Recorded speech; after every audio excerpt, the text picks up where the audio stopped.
আজকে মন্টুর 12টা বাজিয়ে দেবো। এই কালো রংটা তার পায়ে দিয়ে তার বৌদির গেঞ্জির উপর এই ছাপটি দিয়ে আসবো। বৌদি দেখুন, আপনার গেঞ্জির উপর মন্টু উঠেছিল। বৌদি এই কালো রংটা মন্টুর পায়ের সাথেও দেখলাম। মন্টু কোনে? বৌদি আগে পায়ের মাপটা আগে নিন আপনি। আরে এখানে কি হচ্ছে আমি তো কিচ্ছু বুঝতে পারছি না।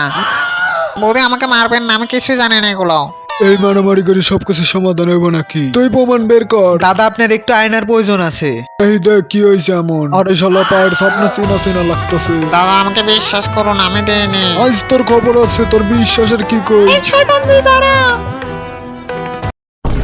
রাজু আমি জানি তুই এগুলা করছিস, আজ তোকে জুতাতে। মন্টু এনে 500 টাকা প্লিজ মেনে যা। হ্যাঁ, টাকার কাছে সবকিছু হার মানে। নেক্সট পার্টে যা হলো তা দেখার জন্য একটি লাইক আর একটি কমেন্ট করবেন।